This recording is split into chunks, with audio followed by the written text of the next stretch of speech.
Life just not the same for millions of Americans now dealing with additional stress and anxiety.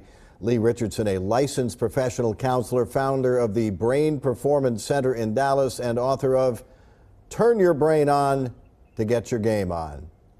So what happens to the brain when we're stressed by money or health problems, which a lot of people are these days? Well, when you get really stressed out, these adrenal glands start kicking out all this cortisol, and that gets into the gray and the white matter of the brain. That can affect the way you make decisions. That can affect the way you process information. So it does, stress will impact the way your brain works.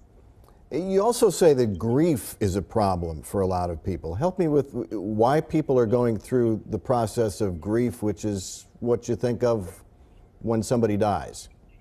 Well, you do, but grief is when you lose something, and we've all lost our sense of normal. What was normal 6 weeks ago is not what's normal for me today.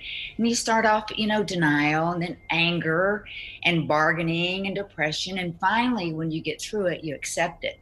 But there's a lot of anxiety that you're going to Yeah. incur along the way. So your suggestions are to really kind of control what you can control, and don't worry about the things you can't control. There's some things that are you can't fix coronavirus. You can't, and we can't decide when we're going to go back to being normal. But what you can control is how you react to things that are going on around you. And focus on what you can control, focus on what's important to you, and let go the rest of it. Yeah, yeah.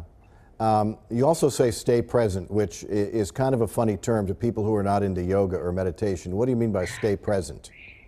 Well, what I mean by stay present is stay in the moment. I think we all pride ourselves on how well we multitask, and we don't. Multitasking is not good for your brain.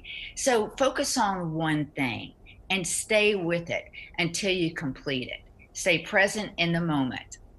So there are probably a lot of people who are dealing with financial problems right now, or probably a lot of people who are not dealing with financial problems right now, because we will put them off and think that maybe tomorrow the problem will be gone. So if you've got a creditor or a landlord or a car payment or something you can't make, the most important thing to do is to deal with it, right? Oh, absolutely.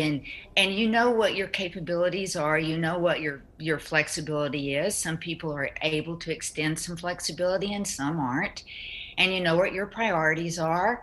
There are different, the city of Dallas has said if you can't pay your water bill, that's okay. Yeah. So you have to do your research, and you have to understand where you're most vulnerable.